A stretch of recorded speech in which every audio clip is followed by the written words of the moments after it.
चल सेट हो गए भाई, सेट हो गए।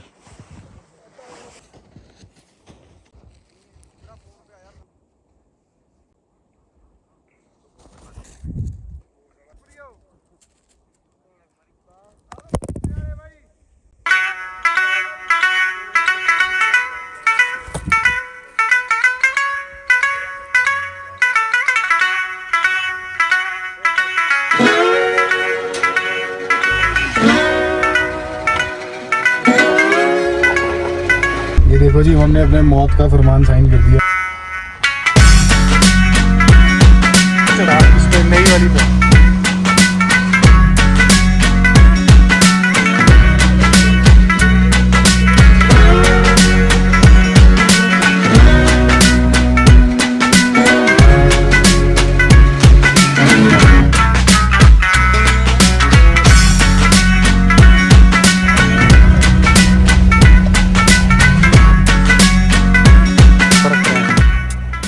हेलो गाइज, आई होप आप सब लोग मज़े कर रहे हैं। सो इस बार हम आ चुके हैं मनाली एक बढ़िया स्नोफॉल एक्सपीरियंस के लिए।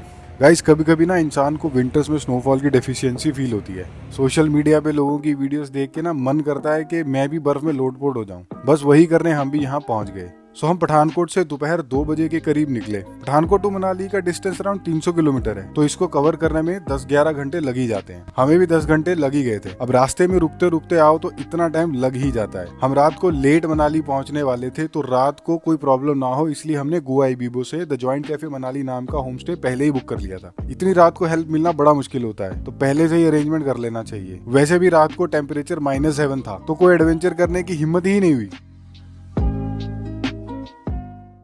गाइज आप भी कभी मनाली आओ तो ये the joint cafe Manali home stay है, इसको ज़रूर बुक करना।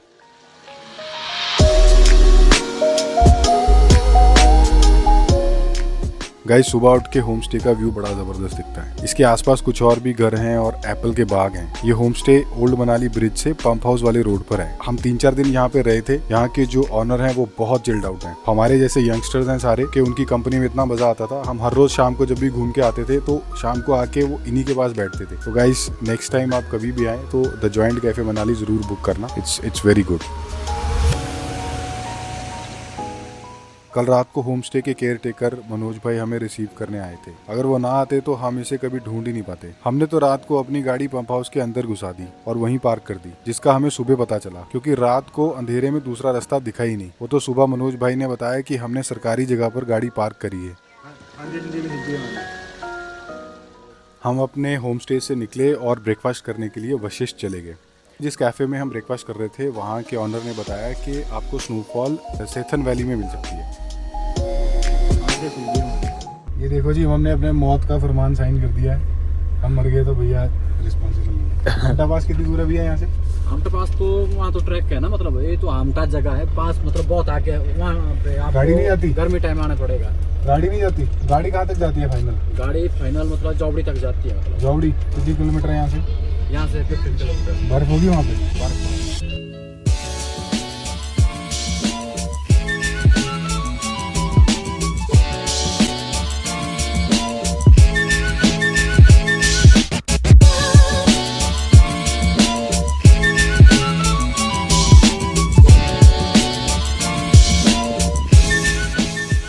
फाइनली हम पहुंच गए जोबरी। ये सेथन वैली का लास्ट पॉइंट है। यहाँ तक रोड आता है, इसके आगे रोड बंद है। हमटा पास के लिए यहाँ से ट्रैक करना पड़ता है। अभी तो ट्रैक बंद है, लेकिन समर्स में ट्रैक ओपन होता है। तो अगर आप कभी मनाली आए तो आप हमटा पास का ट्रैक भी कर सकते हो। अब गाइस क्योंकि हम ऑफ रोडिंग के लिए आए थे तो हमने ज़्यादा टाइम नहीं वेस्ट करा और यहाँ पे आसपास में ऑफ रोडिंग के लिए जगह ढूंढने लग गए।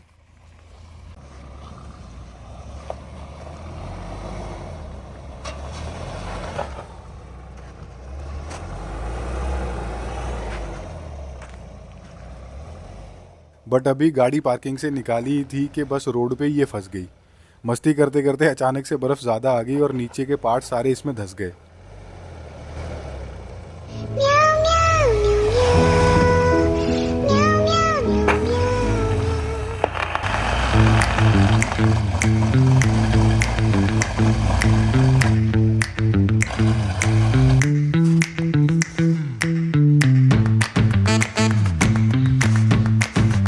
सब कुछ बर्फ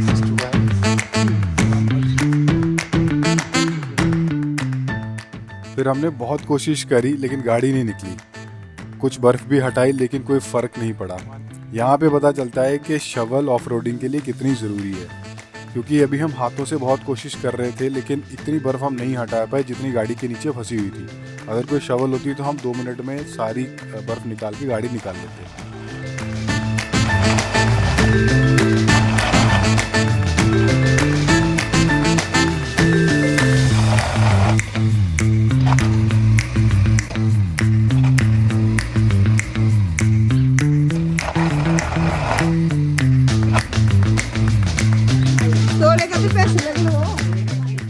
हमने काफ़ी देर ट्राई करा लेकिन फिर हमें समझ में आ गया था कि अब जब तक ये सारी बर्फ़ नीचे से नहीं निकलेगी ये गाड़ी यहीं फंसी रहेगी। तो फिर पास में ही ना एक शॉप थी, हम उस शॉप में गए और वहाँ पे एक आंटी से हमने शवल मांगी। फिर वो शवल से हमने काफ़ी सारी बर्फ़ निकाली।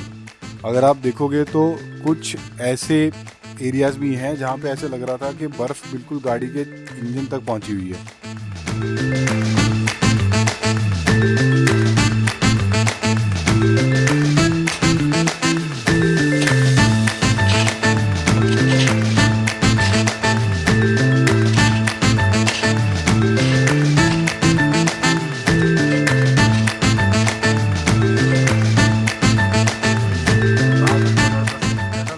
मतलब बर्फ़ इतनी ज़्यादा गाड़ी के नीचे आ रखी थी कि ऐसा लग रहा था कि एवलांच ही आ गया हुआ है। आप देखो नीचे कितनी ज़्यादा बर्फ़ फंसी हुई है। पत्थर रखते हैं, पत्थर रखते हैं।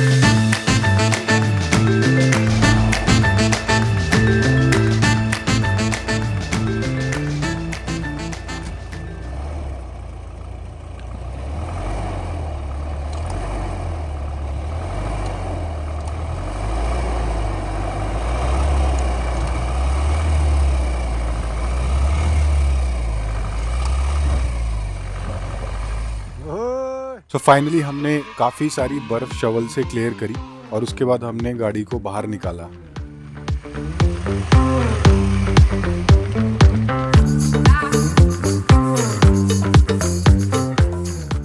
फिर जोबरी में ही हमें ये एक हाई ग्राउंड दिखा जहाँ पे कुछ और लोगों ने भी अपनी गाड़ियाँ पार्क कर रखी थी। ये जगह थोड़ी ओपन थी तो यहाँ पे ऑफ रोडिंग की जा सकती थी, तो हमने भी फिर अपनी गाड़ी को ऊपर चढ़ाने की ट्राई करी। अब क्योंकि यहाँ पे पुरानी बर्फ़ पड़ी हुई थी और स्लोप भी ज़्यादा था तो गाड़ी बहुत ज़्यादा स्लिप कर रही थी, तो हमने काफ़ी अटेम्प्ट्स के बाद इसको क्लियर किया।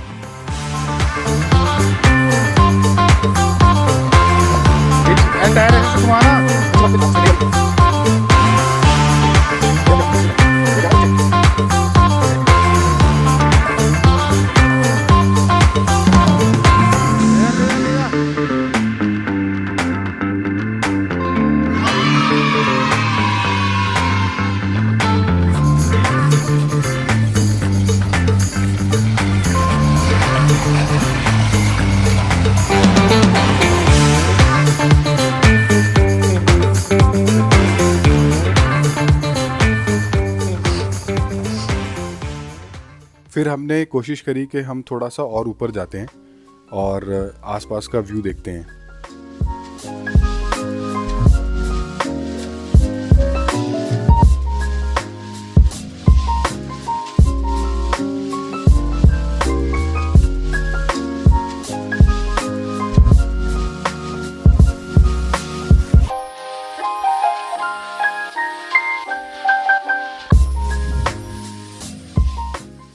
लेकिन तभी हमने देखा कि एक कौवा हमारे कैमरा को इन्वेस्टिगेट कर रहा था और उसने कैमरा गिरा दिया। हम वापस कैमरा लेने के लिए नीचे आए। गाइज यहाँ जोबरी में आके ना मज़ा आ गया। यहाँ पे इतने सुंदर सुंदर व्यूज़ और इतने ऊंचे ऊंचे माउंटेन्स थे कि आंखें देख के उन्हें थकती ही नहीं थी।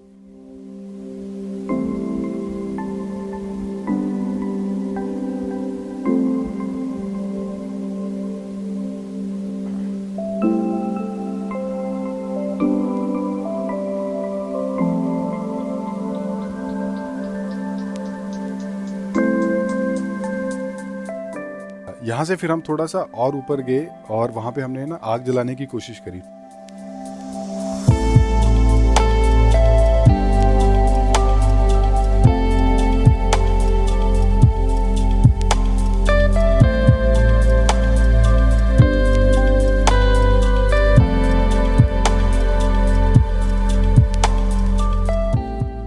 बड़ी ज़्यादा थी तो सोचा थोड़ी सी आग जलाते हैं, थोड़ा हीटअप हो जाएगा।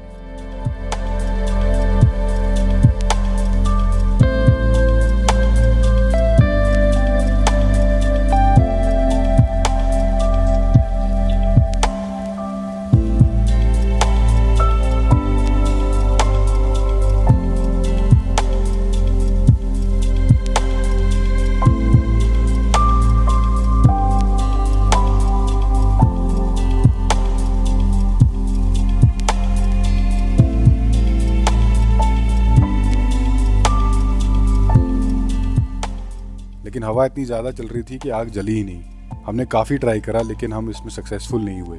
फाइनली हमने हार मान ली और हम नीचे गाड़ी की तरफ चले गए। अब थोड़ा सा डे लाइट बचा हुआ था तो सोचा थोड़ी और ऑफ रोडिंग कर लेते हैं, बिकॉज हमें एक और पॉइंट दिख गया जहाँ पे हम अपनी गाड़ी को चढ़ा सकते थे। लेकिन इस बार हमें ये एक्सपीरियंस था कि गाड़ी का पिकअप थोड़ा सा कम है और अगर हम एयर फिल्टर निकाल दें तो फिर हो सकता है कि गाड़ी थोड़ा ज़्यादा पिकअप पकड़ ले और इस पॉइंट पे चढ़ जाए। तो फिर हमने वही किया।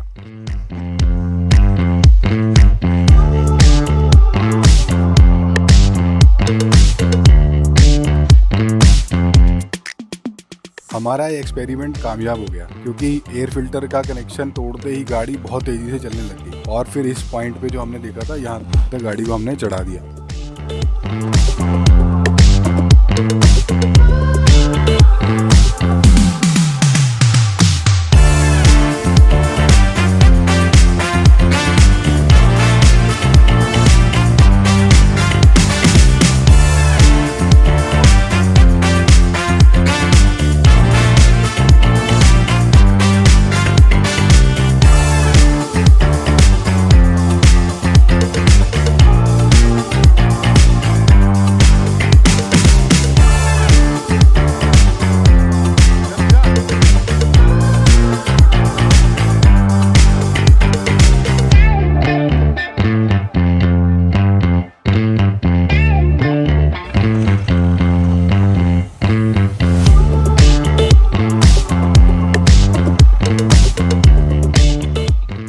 आग ना जला पाने की वजह से जो हमारी सेल्फ स्टीम नीचे गिर गई थी वो हमने ऑफ रोडिंग के बाद फिर से रिडीम कर ली। अब शाम हो गई थी और इस ज़बरदस्त परफॉर्मेंस के बाद हम अपनी छाती चौड़ी करके सेतन वैली से नीचे उतरने लगे।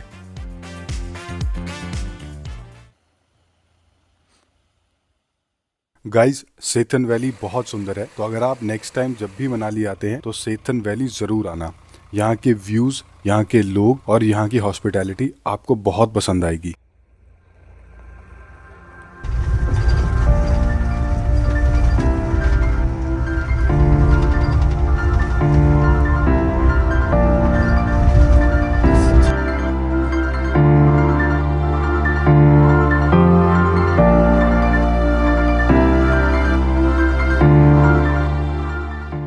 सनसेट के टाइम पे पूरी की पूरी सेतन वैली बहुत सुंदर लग रही थी। हम जिस भी मोड़ पे जा रहे थे वहाँ पे बहुत सुंदर व्यू दिख रहा था। गाइस, सेतन वैली मनाली से बहुत ज़्यादा हाइट पे है, तो जब आप यहाँ से वापस नीचे उतरते हैं तो आपको पूरे मनाली का व्यू दिखता है और शाम के समय तो मनाली बहुत ही सुंदर लगता है। सो आई विल सजेस्ट कि आप कभी भी आएँ तो एक बार सनसेट सेतन वैली में देख के शाम को ज़रूर मनाली में वापस जाएंगे तो आपको बहुत अच्छा लगेगा।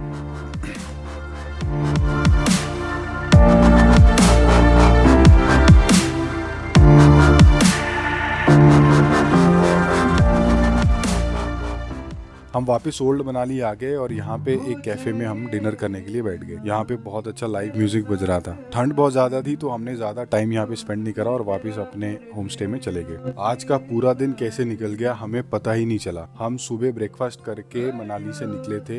अब शाम को हम जब नीचे मनाली पहुंचे तो डिनर करते समय हमें ऑलरेडी 10 बज चुके थे। गाइस, लिटरली मनाली में टाइम का कोई पता नहीं चलता है।